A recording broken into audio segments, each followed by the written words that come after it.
I started by creating my schematic, which features pins for a rotary encoder, OLED display, switches, and diodes. I arranged my switches in a matrix to save the number of pins used.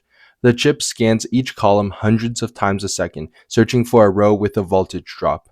This occurs when a key is pressed and the chip will identify the coordinates of the key to output the correct result.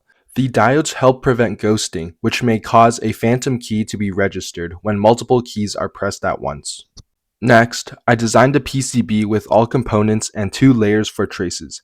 I added M3 screw holes and the diodes are placed on the underside of the PCB to prevent interference with the keycaps. Now onto the case. The top case features a Konoha emblem and cutouts for all components. There are screw holes for the PCB on the underside that allows for heatset inserts. The bottom case features a little cutout for the USB cable. I also created a rotary encoder knob that will slide right on. I assembled my PCB, and as you can see, the diodes are under the PCB. Lastly, I put the whole case together. After my parts arrived, I got to building. First, I soldered the diodes onto my PCB.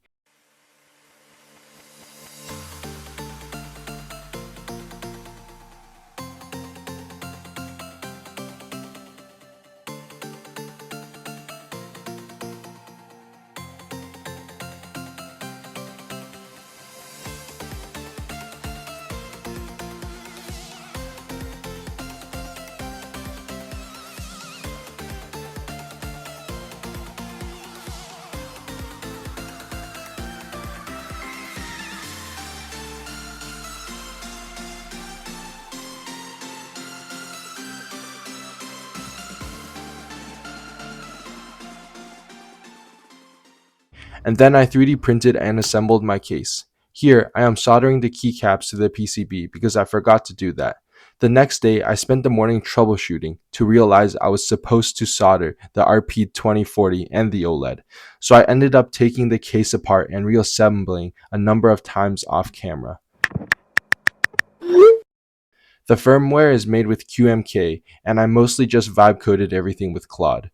The keys and rotary encoder can be changed to anything really, but I just programmed them to some shortcuts on Fusion and KeyCAD, some more useful than others. From top to bottom, left to right, the first key is Ctrl-Shift-M, which is measure on KeyCAD, F for fillet in Fusion, Ctrl-S for save, E for extrude,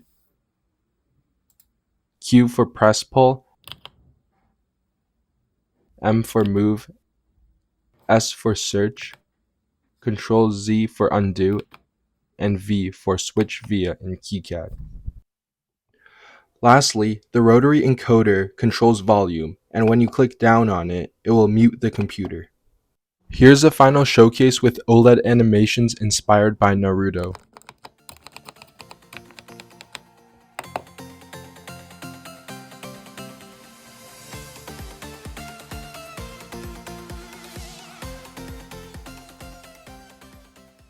Check out my repo in the description, and thanks for watching.